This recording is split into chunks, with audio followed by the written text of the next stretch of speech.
e nós vamos ler até o verso 23. Então, vou fazer uma leitura mais dinâmica. É necessário que a gente leia todo o texto para que haja compreensão também daquilo que nós vamos meditar nesta noite. 1 Coríntios 2, 14 a 16 e 3, de 1 a 23.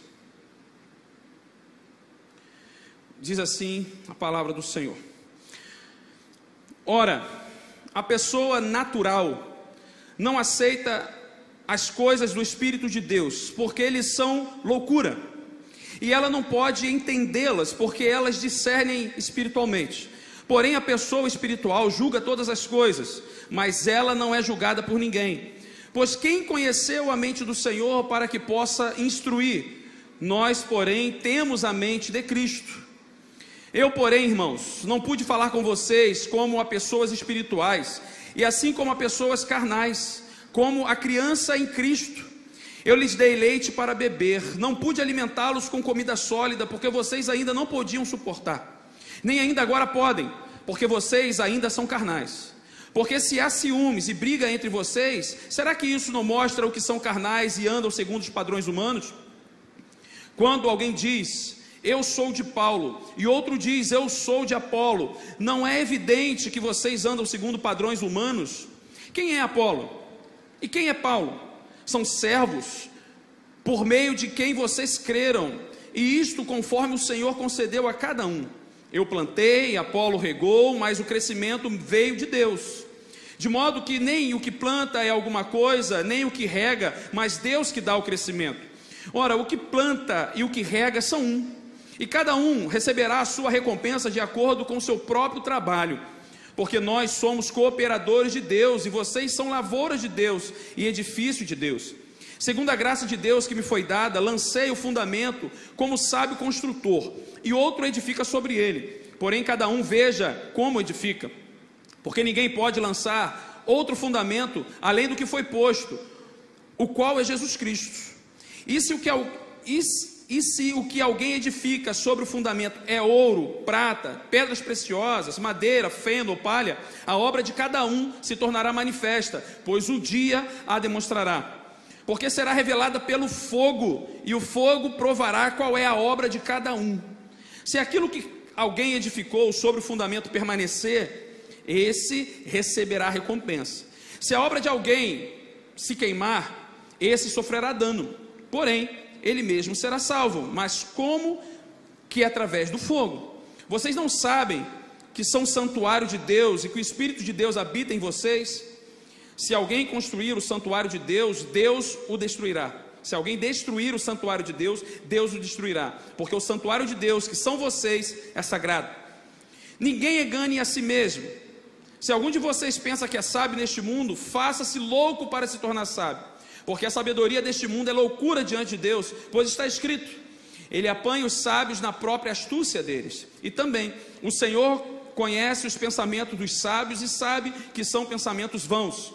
Portanto, ninguém se glorie nos homens, porque tudo é de vocês, seja Paulo, seja Apolo, seja Cefas, seja o mundo, seja a vida, seja a morte, sejam as coisas presentes, sejam as futuras, tudo é de vocês, e vocês são de Cristo, e Cristo é de Deus. Amém, irmãos?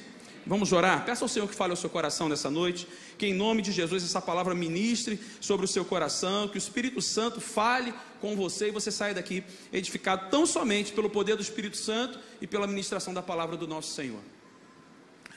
Ó Pai, nós estamos diante da Tua presença com essa palavra que foi lida, que é Sua, Senhor. E nós te pedimos que Teu Espírito Santo nos ilumine nessa noite, nos traga, Pai, entendimento, para que a Tua igreja, o Teu corpo, nós que estamos aqui, sejamos edificados por ela. Pai, trabalhe nos nossos corações, Pai, vá ao encontro das nossas necessidades, Senhor, e trate, Pai, o nosso coração.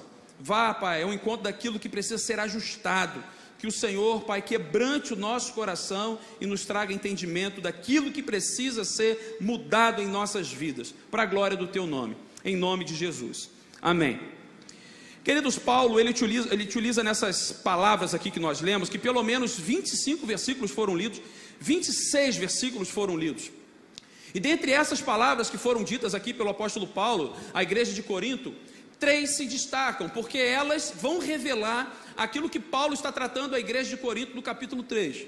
No capítulo 3, o apóstolo Paulo, ele vai falar sobre Apolo, vai falar sobre o Paulo mesmo, ele falando de si mesmo, sobre a obra na igreja de Corinto. Mas antes de falar sobre a obra da edificação, da construção de uma teologia, de uma igreja, de um fundamento, de uma instrução, de um ensino, Paulo começa a fazer uma correção. Quando a gente volta um pouquinho, no início do capítulo 1, Paulo faz uma carta a Corinto, a igreja de Corinto, uma carta instrutiva, uma correção. E nesse texto que nós lemos, tem 2 versículos que vão falar o porquê. Algumas pessoas estavam fazendo facções dentro da igreja. O grupo de Paulo e o grupo de Apolo. E queridos, nada pior para uma igreja, nada pior do que para uma família, nada pior para um grupo de amigos, nada pior dentro de um grupo onde você se reúne do que a divisão desse grupo. Porque todos nós tendemos para um lado. O que falar da política, por exemplo? O que falar de famílias que se dividem por causa da política, pelas polarizações que existem dentro da política? O que falar às vezes na separação de uma família, quando o filho fica sem saber, eu vou com meu pai, vou com a minha mãe, e quando os dois se opõem? Quando há essa divisão, sempre há perda. Para a criança, para a sociedade, para a igreja, para a família. Quando há uma divisão, sempre há um problema, e isso não é de agora. Isso não é fruto do século 21, não é fruto do nosso tempo, não é fruto de uma vida pós-pandêmica. Não, nós estamos falando da Bíblia. Nós estamos falando do tempo em que Cristo inaugura um reino. Nós estamos falando da igreja do Senhor. Paulo, quando nota o que está acontecendo na igreja de Corinto, logo ele entra com uma carta fazendo uma instrução. Irmãos, Paulo classifica todos os seres humanos dentro de 3 grupos. Ele usa uma nomenclatura onde ele chama alguns de naturais, de carnais e de alguns espirituais. E o texto bíblico por si só ele vai se explicar para nós. E se a gente consegue analisar o texto bíblico desde o Antigo Testamento até Apocalipse, nós vamos perceber que autores bíblicos diferentes, escritores bíblicos diferentes, vão tratar sobre esses assuntos de forma diferente. Mas Paulo, quando ele identifica um problema dentro da igreja de Corinto, quando ele identifica que esse problema estava dividindo a igreja e não permitindo que ela avançasse, e nós precisamos avançar, amém, queridos? A sua família precisa avançar, você como servo precisa avançar, você como pessoa precisa avançar, todos nós queremos avançar. Dificilmente nós conversamos com uma pessoa que fala assim, eu quero regredir na vida, eu quero perder dinheiro, eu não quero construir uma família, eu não quero conquistar algo. Querido, todos nós queremos. O que você quer conquistar? Qual área da vida que você quer crescer? Onde você quer prosperar? Não é assim que nós pensamos? Nós vamos para o trabalho pensando às vezes num sonho, nós vamos para uma viagem tentando satisfazer um desejo pessoal nosso ou da família. Nós, quando planejamos a nossa vida, os próximos passos, a nossa semana, a gente não planeja para perda, nós planejamos para vencer. Ou estou errado? A igreja, quando ela é formada, primeiro, Cristo já estabelece sobre ela o fundamento, que é Ele mesmo, a sua palavra. Ele diz que Ele é o Cristo, o Filho do Deus vivo, e as pessoas diziam isso a mim, também sobre Ele. Sobre esta pedra edificarei a minha igreja. Ou seja, o fundamento de toda a base da igreja é Cristo, não é o pastor. O fundamento de toda a igreja não é a família que é dizimista da igreja e mais forte quer mandar na igreja, não é. O fundamento da igreja não é o grupo político A ou B, esquerda, direita, centro-esquerda, direita. Não é a política. Quem coordena a igreja e dá a direção para a igreja, quem dá a base para a igreja, não é o departamento mais forte da igreja, é Cristo, e continua sendo Cristo, e as portas do inferno não prevalecerão contra essa igreja. Você pode tentar de todas as formas, tentar ser o fundamento pelo seu poder, pelo seu dinheiro, pela sua persuasão, não será assim, porque a igreja é de Cristo, amém, querido? E nós, quando entendemos isso, que nós somos o corpo de Cristo, servos de Jesus, filhos do mesmo Deus, nós precisamos adquirir parte daquilo que pertence a nós, como filhos, servos. Nós precisamos ser parecidos com Ele, nós precisamos ser santo como Ele é, nós precisamos ser imitadores daquele que busca Cristo como fundamento. o próprio Paulo, em alguns textos, ele diz: sede meus imitadores, como eu sou de quem? Do fundamento, Cristo. Paulo em nenhum momento diz assim, ó, sejam meus imitadores como eu sou de Apolo, sejam meus imitadores como eu sou de Pedro, sejam meus imitadores como eu sou do pastor Clíndia, sejam meus imitadores como eu sou do pastor Eric. O fundamento é Cristo sempre. Irmãos, desde já, nós não entramos na palavra ainda. Se a sua vida hoje, ela está sendo balizada, orientada, fundamentada, estruturada, se os seus projetos, se os seus sonhos, se os seus ideais de vida estão sendo colocados sobre qualquer outra coisa, se não é Cristo, pare agora em nome de Jesus. Eu estou colocando a minha esperança no meu marido. Para agora em nome de Jesus. Estou colocando a minha esperança no meu patrão. Para agora em nome de Jesus. Estou colocando a minha esperança para esse ano no político tal. Para agora em nome de Jesus. Irmãos, nós não podemos colocar como base aquilo que é variável, aquilo que oscila. Hoje nós estamos aqui, amanhã nós não estamos. Hoje nós temos uma opinião, amanhã não temos mais. Hoje aquele político faz uma determinada campanha e promete algumas coisas, amanhã ele não faz. Nós depositamos às vezes a nossa confiança, a nossa esperança, a nossa fé, o nosso fundamento naquilo que varia o tempo inteiro. E sabe o que acontece com a gente? A gente se frustra. A gente cria expectativa onde não deveria ter expectativa. Quantas pessoas saíram da igreja por causa de pastores? Porque depositaram esperança na pessoa. Quantas pessoas mudaram de igreja porque depositaram a esperança na igreja? Que são pessoas. Quantas pessoas depositaram esperança num partido político e tiveram que mudar no meio do percurso porque viu que alguma coisa aconteceu? Queridos, fundamento é algo que a gente não deve ficar mexendo. Você já construiu uma casa? Pela misericórdia de Deus, por alguma coisa na vida, seja pela casa da minha sogra, tenha sido pela minha casa, a casa dos meus pais, eu tive algumas experiências de construção, de igrejas. Então, pelo menos assim, no meu histórico, embora eu seja novo, eu já passei pelo menos por 5 construções. A minha casa, a casa dos meus pais, que foi na minha adolescência, a casa da minha sogra e alguns outros empreendimentos como igrejas. Queridos, uma das partes principais de toda a construção é o quê? É a base, o alicerce. Queridos, nós às vezes estamos depositando a nossa confiança, a nossa esperança num terreno arenoso. E preparando essa mensagem, curioso, bom de ter criança em casa é isso. Eu me lembrei da história dos 3 porquinhos. Vocês conhecem a história dos 3 porquinhos? Irmãos, nós precisamos colocar a nossa esperança naquilo que pode nos dar esperança, naquilo que deve nos dar esperança. E o apóstolo Paulo, para exortar essa igreja, para realinhar a vida desses crentes, para realinhar a vida desta igreja aqui que estava caminhando por um caminho errado, começou muito bem. O apóstolo Paulo diz que quando ele implanta, quando ele orienta essa igreja que estava crescendo, ele explicou qual era o fundamento. Ele plantou. Depois veio um homem muito instruído, que deu um up na igreja, fez algo diferente, que fez a igreja avançar. Quem foi? O texto diz: Apolo. Agora, quem é o meu mestre? É isso que ele está falando assim. Quem é o meu mestre? Quem plantou? Paulo? Ou quem deu o crescimento para aquele momento ali, um movimento diferente na igreja? Apolo? Esse processo que às vezes acontece na nossa vida, de tomar partido para um e para outro, de colocar base onde não deveria ser a base, Paulo classifica o homem natural, o homem carnal e o homem espiritual.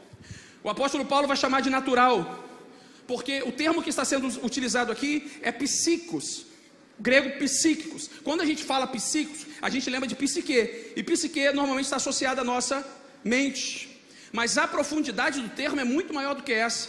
Quando o apóstolo Paulo fala aquele que é natural, aquele que na origem do termo é o psíquico, é aquele homem que ainda não teve uma experiência com o mundo espiritual. Então quem são os naturais, segundo o apóstolo Paulo? Aquele que ainda não teve encontro com Cristo. Talvez você esteja aqui nesta noite, se o apóstolo Paulo estivesse fazendo uma anamnese de você, estivesse fazendo uma análise, ele diria que você é um homem natural, porque você ainda não teve uma experiência espiritual. Você ainda não teve uma conversão, você ainda não abriu seus olhos espirituais para perceber que o mundo é muito além do que você hoje é fisicamente. Todos nós um dia fomos naturais. Isso é importante a gente destacar. Todos nós que estamos aqui, como o Lucas, que nós acabamos de apresentar. O Lucas ainda não teve uma experiência espiritual, embora Deus já tenha o livrado, amém? Deus o tenha livrado. Nós que acompanhamos um pouquinho da história do Lucas, sabemos que ele é um milagre de Deus, mas ele ainda não teve a consciência espiritual para se entregar para Deus. Oremos para que isso aconteça um dia. Mas ele ainda é uma criança, é natural. Paulo o classificaria como natural. Você que está aqui e ainda não teve uma experiência com o eterno Deus, Paulo nesse texto chama de natural. Só que ele classifica também o carnal. E é curioso, porque quando nós pensamos em carnal, normalmente a gente faz uma separação, o espiritual e o carnal. Mas para Paulo, nesse texto aqui, carnal é aquele que já entregou a vida para Jesus, mas não amadureceu. É aquele que ainda tem dificuldade de avançar. Não pude falar com vocês como a espirituais, e sim como carnais, como crianças, onde? Em Cristo. Como crianças em Cristo. Existem pessoas que são e devem ser classificadas como carnais, porque já tiveram até um encontro com Jesus, mas não amadureceram, não conhecem a profundidade, ainda não são parecidas com Cristo, ainda têm dificuldade de discernir o que é espiritual para a sua vida, o que não é. Ainda não conseguiu colocar a vida, a estrutura, numa base sólida espiritualmente, ainda não amadureceu, mas não podem provar do alimento sólido, não podem ainda tomar uma decisão espiritual com maturidade, ainda precisam de ajuda, precisam de apoio, como uma criança que acabou de nascer. E Paulo faz uma terceira classificação de pessoas, ele usa a nomenclatura espiritual. E querido, para o apóstolo Paulo, o espiritual é aquele que consegue discernir, é aquele que consegue identificar, segundo o texto que nós acabamos de ler, que não é Apolo, que não é Paulo, mas sabe exatamente qual é o fundamento, consegue entender plenamente qual é a razão da fé, consegue entender que esta pessoa ainda é natural, consegue entender que esse aqui ainda precisa de crescimento. O espiritual ele consegue discernir e por isso ele apoia. E eu ouso dizer que nesses dias, aquele que não tem uma sensibilidade para entender o momento da igreja avançar, aquele que não tem a maturidade de entender e chorar com os que choram, aquele que não sentiu a dor das famílias de Petrópolis nessa semana, são carnais ou ainda são naturais. Um homem espiritual, uma mulher espiritual, aprende a fazer o que está descrito em Romanos capítulo 12, se alegrar com os que se alegram e chorar com os que choram. Se a dor do outro não incomoda, não mexe você, você não é espiritual. Porque o homem espiritual é sensível. O pai, a mãe, que é madura, quando vê o sofrimento do filho, ele não fica omisso à situação. É impossível um pai, uma mãe que ama, que cuida, que tem a responsabilidade sobre o outro, ficar omisso à dor de um filho. Nós só vamos entender que somos espirituais quando nós entendermos que somos o corpo de Cristo e pertencentes do mesmo reino. Se as necessidades do teu irmão não te incomodam, você não é espiritual. Se aquilo que envolve o reino de Deus não toca o seu coração, você não é espiritual. Se o objetivo da sua vida, da sua fé, não engloba o reino de Deus em primeiro lugar e todas as outras coisas nos serão acrescentadas. Se você não foca o reino de Deus e a sua justiça, você talvez ainda não seja um ser humano, um crente, um servo espiritual. Existem muitas pessoas que estão no nosso meio, que andam como espiritual, mas dentro dos seus corações, da sua mente, são carnais. Há um desafio para os nossos dias. Por que algumas coisas não acontecem? Porque nós burlamos o sistema.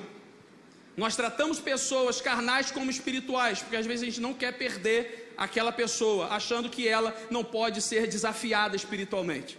Não, deixa eu tratar esse irmão aqui, deixa eu tratar ele como se ele fosse espiritual, para ele achar que é espiritual, quando na verdade não é.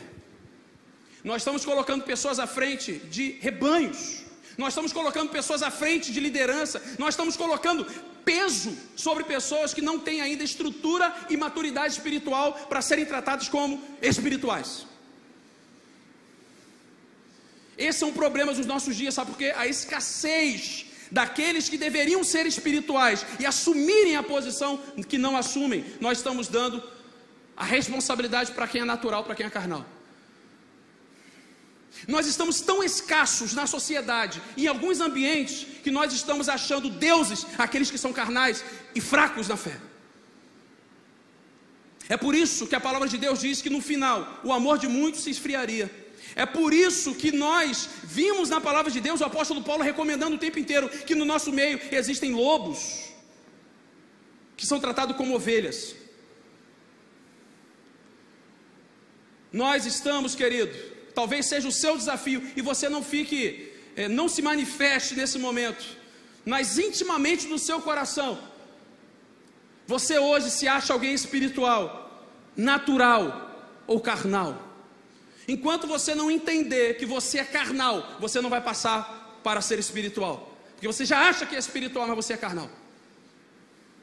Existem muitas pessoas que não são nem carnais nem espirituais, porque o carnal já teve encontro com Deus, mas acham que pelas suas boas ações, acham porque só vem à igreja periodicamente, esporadicamente, porque é amiga do evangelho, amigo do evangelho, acha que mas precisa ter um encontro com Jesus. Ainda é natural, precisa passar pelo carnal para alcançar a espiritualidade. Nós precisamos entender como Hebreus capítulo 5 verso 13 vai dizer: porque qualquer que ainda se alimenta de leite não está experimentando na palavra da justiça, porque é menino. Mas o mantimento sólido é para os perfeitos, dos quais, em razão de costume, tem um sentido exercitado para discernir tanto o bem como o mal. Você quer saber em qual grau você está nesse momento? Você quer entender se você é uma pessoa que trabalha e vive como uma natural ainda, segundo o apóstolo Paulo, na carta aos Coríntios? Você precisa perguntar para si mesmo: eu sei discernir o que é bem, o que é o mal? O que é o bem, o que é o mal? Eu consigo identificar quando essa proposta para mim aqui vai me conduzir para a perdição. Eu consigo discernir que isso aqui para minha família não vai fazer bem. Eu consigo discernir que isso aqui para mim é uma cilada na vida. Os naturais às vezes não conseguem discernir se o que está fazendo é uma artimanha de Satanás, uma astúcia de Satanás, ou se é algo de Deus para a sua vida. Porque os seus olhos espirituais ainda não foram abertos.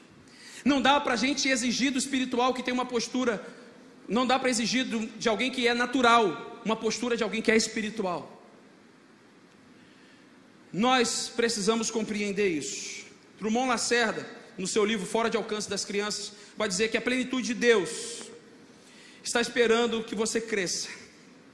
Ao inferir que os canais são meninos, Paulo está dizendo de forma implícita que os espirituais são os maduros.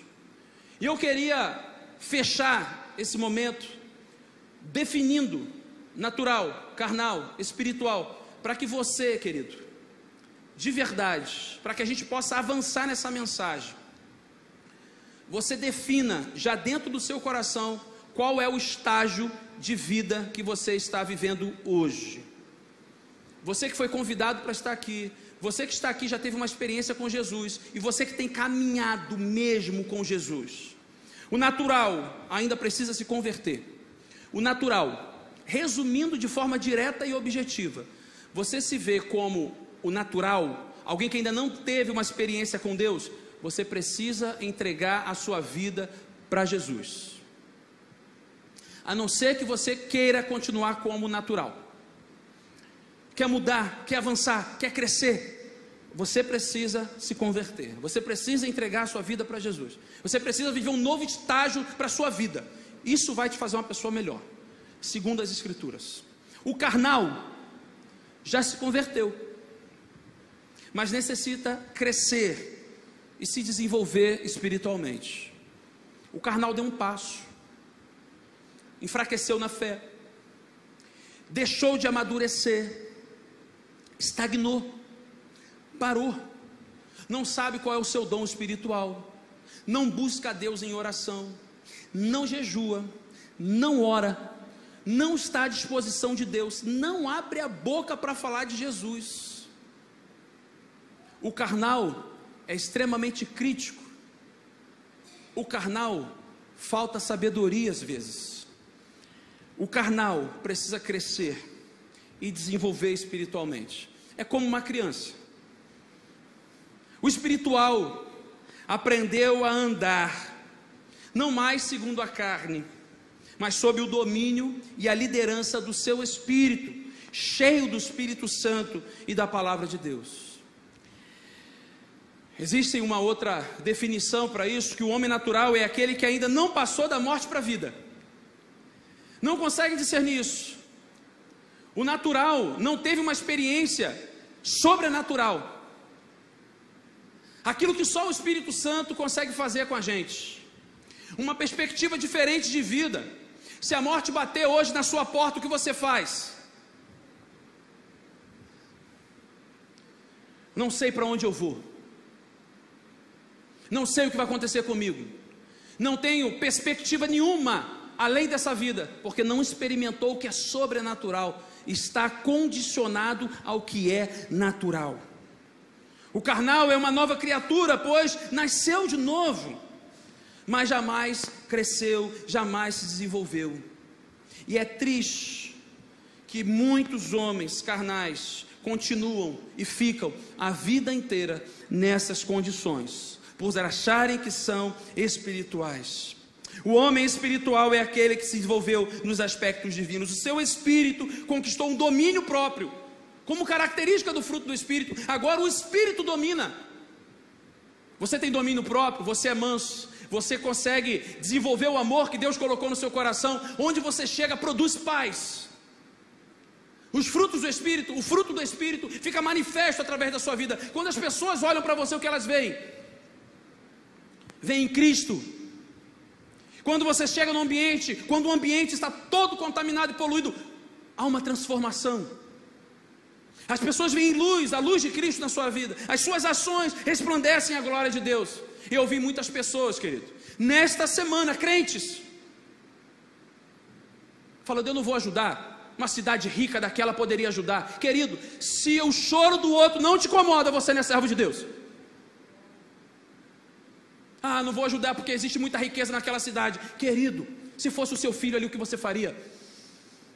O que você esperaria que fizessem pelo seu filho se fosse ele? Na pandemia nós visualizamos muitas pessoas que não consideraram a morte de pessoas, porque era apenas número. Quando o número bateu no endereço da sua casa, começou a sentir a dor, porque foi um dos seus.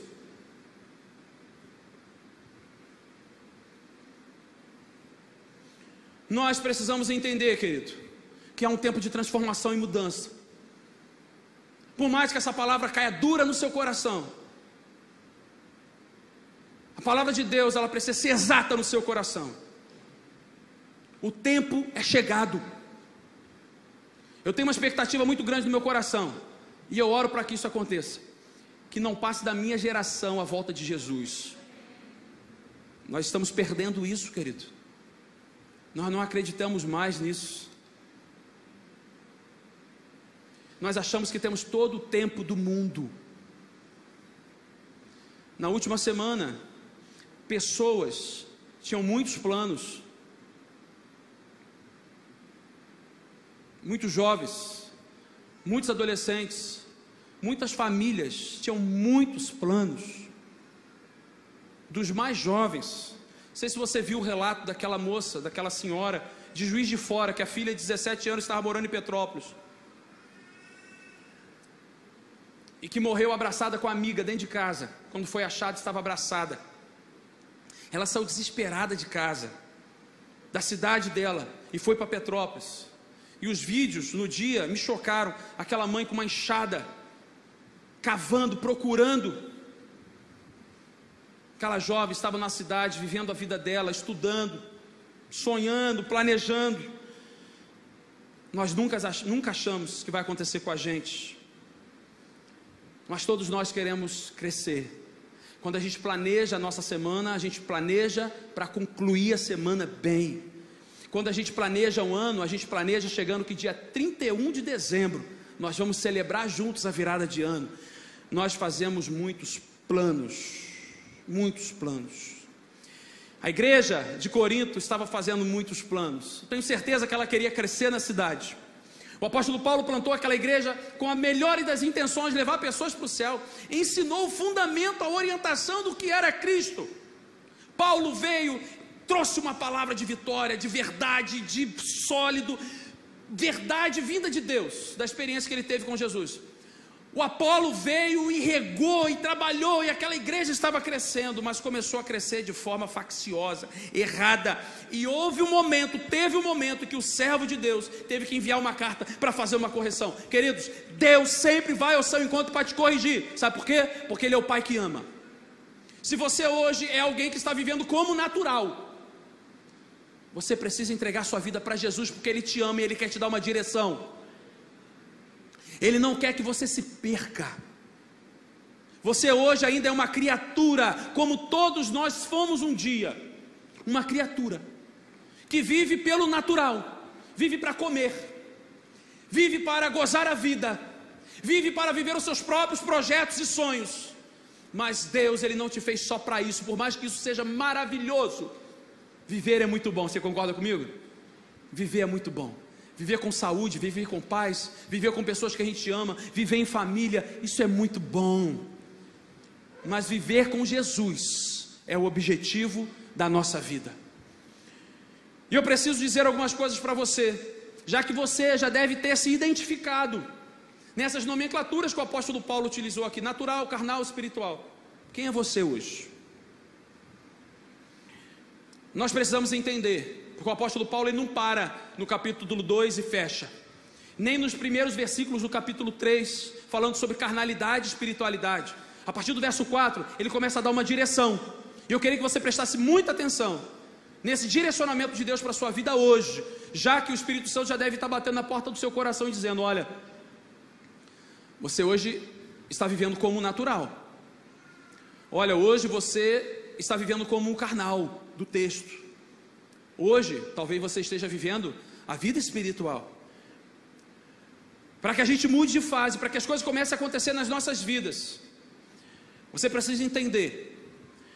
Capítulo 2, verso 14 a 16, vai nos ensinar que cada fase, natural, carnal, espiritual, precisa ser bem compreendida por você. Por mais que a gente avance pela fé, e a fé é o firme fundamento, é firmamento, é ideia, é convicção daquilo que a gente espera, mesmo que a gente não veja, mas nós entendemos que vai acontecer, isso é fé. Por mais que nós caminhemos com fé, e o justo vive pela fé, Romanos vai nos ensinar isso, e o Antigo Testamento já falava sobre isso, os profetas. Nós precisamos compreender que cada fase, seja na sua família, seja na sua vida profissional, seja na sua vida ministerial, seja com o reino de Deus, você precisa entender o que você está fazendo. A nossa fé, embora seja a compreensão, a ideia daquilo que a gente ainda não viu, mas trabalha também com a racionalidade. Por que eu vou para a igreja? Eu vou para a igreja porque eu vou adorar. Eu vou para a igreja porque eu tenho que fazer alguma coisa lá hoje. Eu vou para a igreja porque hoje eu tenho que cantar. Eu vou para a igreja porque hoje eu estou na recepção da igreja. Eu vou para a igreja porque hoje eu tenho que levar o meu filho para a igreja. Por que você vai para a igreja? Você pensa o que você vai fazer, mas chega aqui e você tem uma experiência sobrenatural. Você pode até calcular racionalmente aquilo que você vai fazer, e Deus se surpreende com aquilo que é extraordinário. É além do natural. Cada fase precisa ser compreendida. Não importa qual fase você está hoje. O primeiro ponto, você precisa compreender em que fase você está na vida. Em que fase você está vivendo na vida. Tem certeza, querido, que o nosso corpo já vai dizer para a gente que nós estamos caminhando, alguns a passos largos, para a maturidade. Embora a gente tente retardar isso. Eu conheço uma irmã que todo mês ela compra assim uns 4 ou 5 potes de creme que passa no rosto para tentar rejuvenescer. Se passar aquela propaganda assim na internet, rejuvenesça 10 anos, vai comprar uns 10 potes para rejuvenescer 100 anos, para ver se dá certo. Nós queremos a todo instante cuidar da nossa saúde, para que a velhice, a maturidade, retarde um pouquinho. A gente vai mais devagar, porque nós compreendemos algumas coisas da vida, nós entendemos a fase que nós estamos vivendo, e nós nos conhecemos. Todos nós, o nosso corpo já diz para a gente que nós estamos de forma progressiva para a maturidade. É natural do corpo humano. Mas muitos de nós ainda não entendemos que precisamos também dessa fase de amadurecimento na vida espiritual. Entenda a sua fase. Entenda, compreenda cada etapa. Por que nós não batizamos criança? Porque não há compreensão da fase que está. Por que nós apresentamos? Porque nós estamos clamando ao Senhor. O Senhor está aqui, é consagrado a Ti, faça a obra. Nós estamos apresentando. Por que hoje eu não fui para o batistério com Lucas? Por causa disso. Nós compreendemos que a decisão ao lado de Cristo, passar do natural para a primeira fase, segundo Paulo aqui, que é o carnal, é uma decisão. É uma decisão. Entregar a vida para Jesus e compreender a vida espiritual é uma decisão. Se você ainda não se decidiu ao lado de Cristo, saiba que tem uma nova fase. Você entregando o seu coração para Jesus. A boa notícia, a boa mensagem, o Evangelho, as boas novas, chegou à sua vida, querido. E Deus quer transformar o seu coração. Aquilo que você hoje compreende de forma natural, as dores, as lutas, os desafios, Deus quer te dar uma nova visão. Quer ajustar a sua vida, quer que você amplie as possibilidades. Compreenda a sua fase, entenda como você está vivendo hoje. Segundo, para que haja crescimento, para que haja um tratamento, nós precisamos diagnosticar o problema. Nós precisamos diagnosticar. Não adianta eu falar assim, não, a minha vida está nisso aqui hoje. Entendi, eu compreendi a minha fase, mas e aí? Eu entendi a minha vida está isso aqui, mas e aí? Vai se prostrar, vai se entregar, vai se levantar, vai ter uma mudança de vida? Nós precisamos diagnosticar o problema. Verso 3, 1 Coríntios capítulo 3, porque se há ciúmes e briga entre vocês, será que isso não mostra que são carnais e andam segundo os padrões humanos?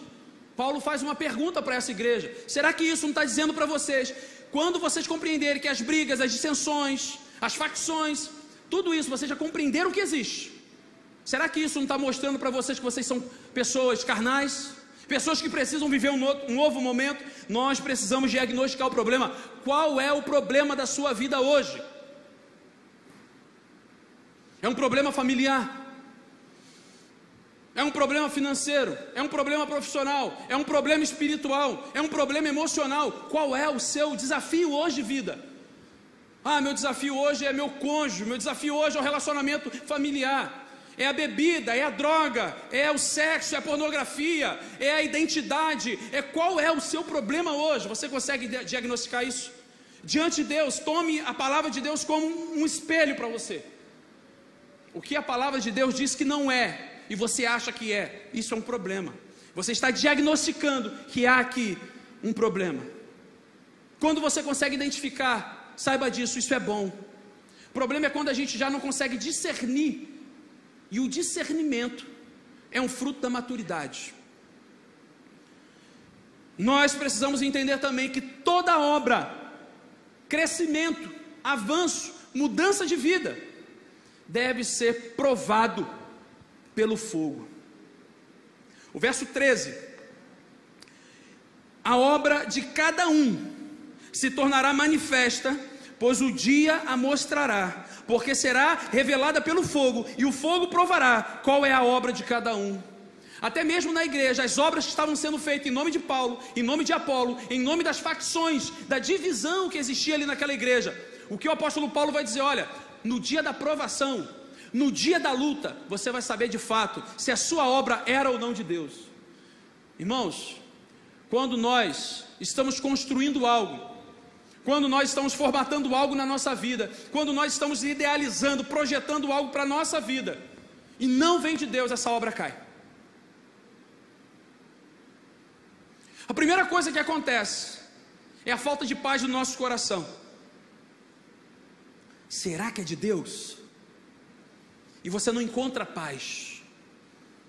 As coisas de Deus não geram confusões. As coisas de Deus produzem paz. As coisas de Deus estão fundamentadas na palavra. Quero mudar de emprego. Ora, encontrou paz? Deus condicionou, Deus direcionou, você está feliz, Deus proporcionou isso no seu coração. Querido, vá em paz em nome de Jesus.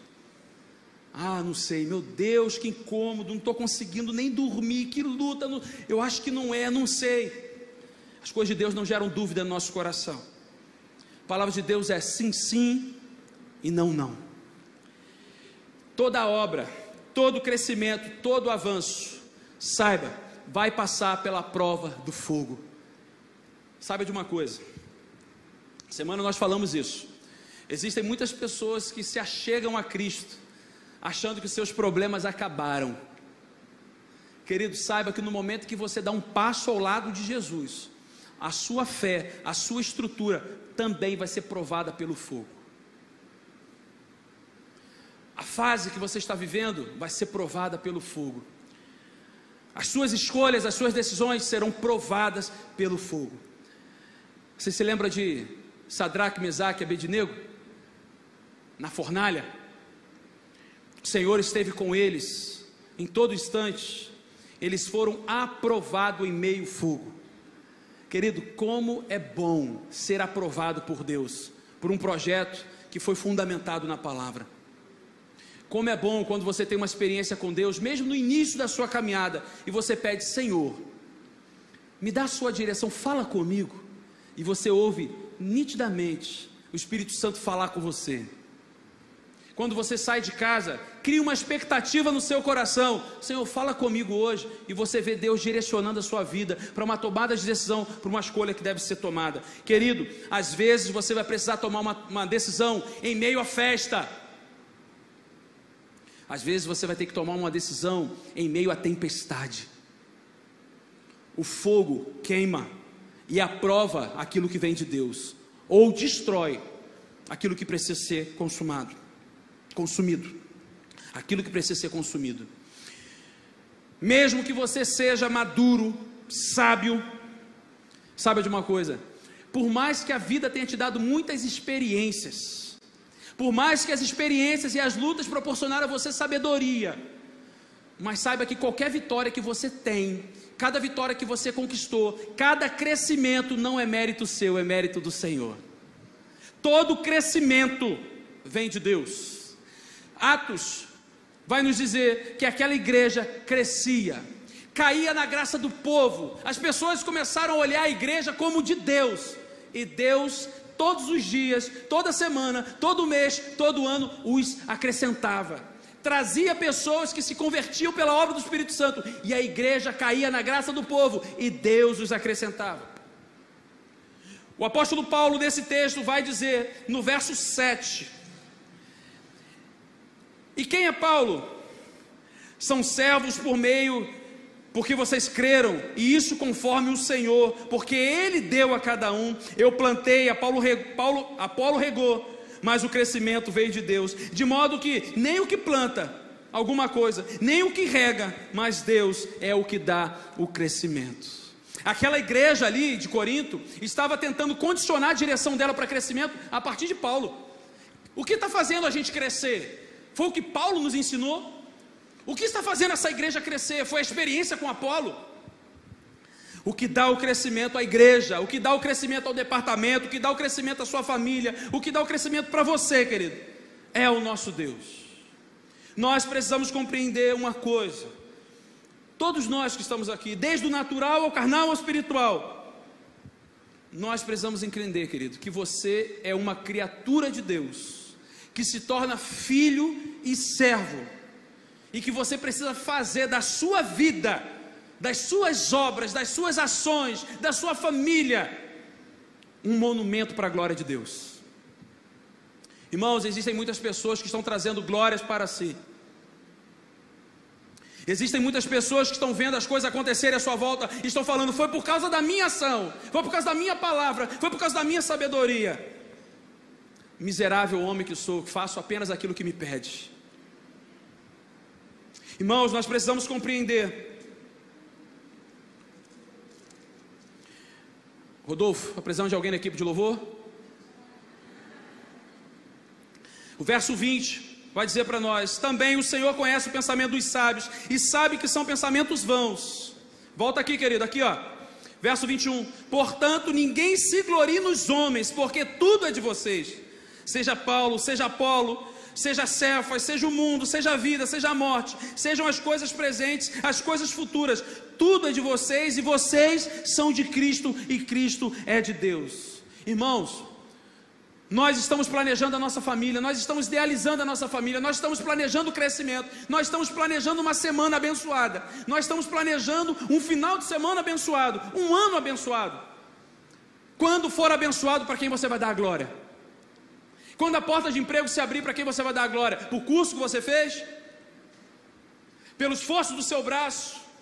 Por quem te indicou na empresa? Seja grato, mas saiba, querido, que quem abre porta é Deus. Quem abre porta é Deus. Quem vai restaurar a sua família não é o aconselhamento do pastor, de um terapeuta ou do psicólogo. Sabe quem vai dar a oportunidade de vocês serem um novamente? É Deus.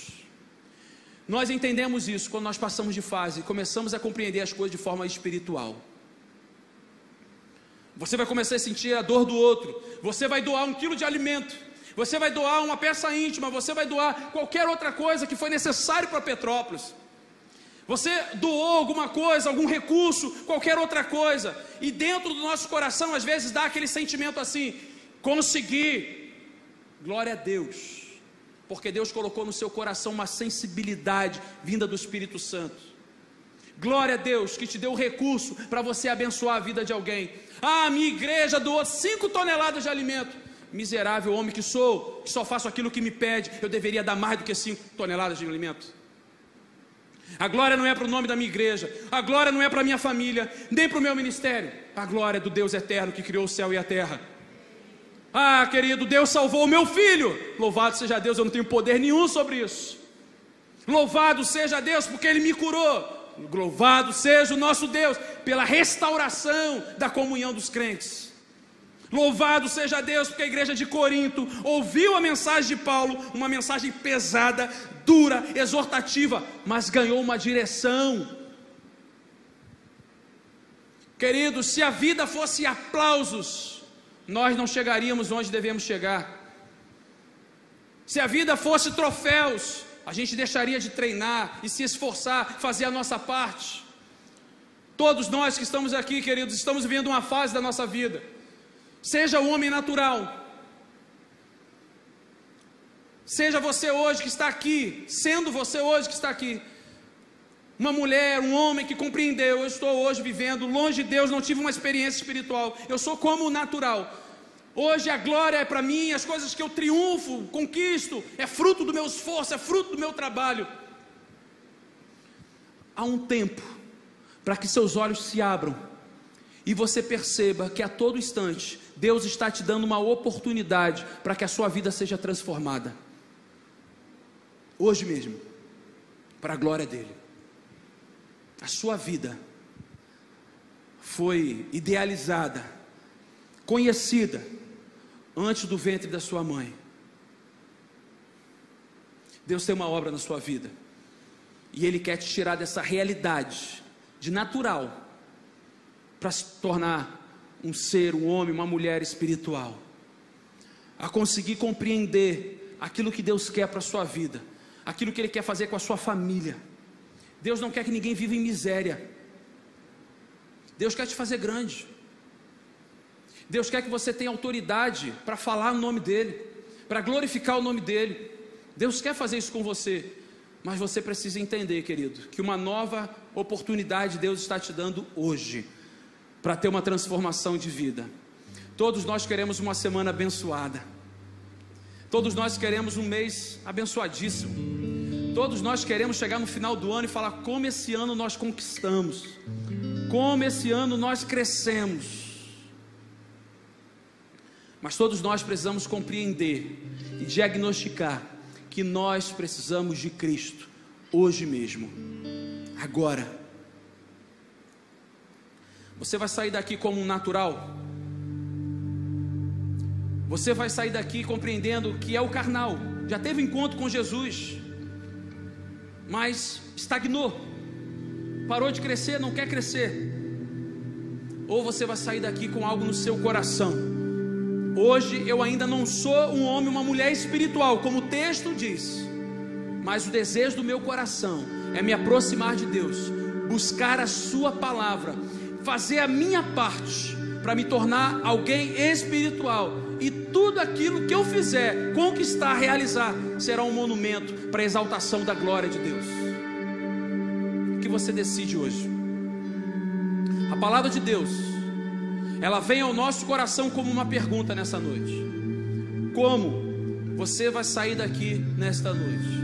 Com a decisão de continuar natural, não quero Deus, não quero aceitar Jesus, não quero receber Ele como meu Salvador e decidir que Ele é o Senhor da minha vida. Ou você vai sair daqui dizendo: eu preciso me entregar para Ele, ou eu preciso crescer, amadurecer. O Senhor quer que todos nós, a orientação da palavra de Deus é que todos nós sejamos espirituais, compreendamos o que é a plenitude de Deus para as nossas vidas. Nós só seremos melhores quando nós colocarmos Deus à frente de tudo, permitir que Ele tome conta do nosso coração, das nossas decisões, das nossas escolhas. Mas para isso, você precisa ter coragem para assumir a sua posição diante de Deus. E eu quero fazer um convite para você nesta noite. Você quer dar um passo para a vida espiritual? Eu quero orar pela sua vida, porque não é fácil. Não é fácil, mas você precisa ser revestido pelo poder do Espírito Santo de Deus, para que tenha o teu espírito transformado e viva de maneira espiritual. É por isso que eu quero orar pela sua vida. Você que está aqui nessa noite, convidado por alguém, você que está aqui nessa noite porque viu a porta da igreja aberta, ou pesquisou na internet e procurou vir aqui, ouviu louvor, cantar junto, conhecer novas pessoas. Deus tem um plano maior na sua vida. Ele quer transformar o seu coração, mas você precisa abrir a porta do seu coração para Ele.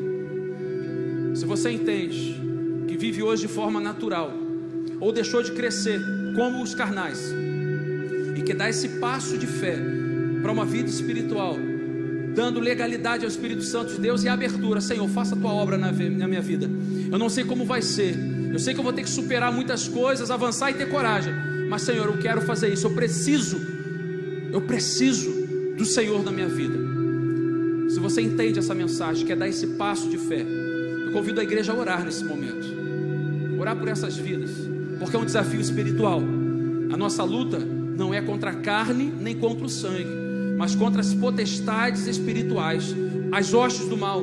Satanás não quer que você dê um passo, mas você vai vencer em nome de Jesus. Em nome de Jesus. Se você quer tomar essa decisão hoje na sua vida, faça um sinal com a sua mão. Eu quero orar por você em nome de Jesus.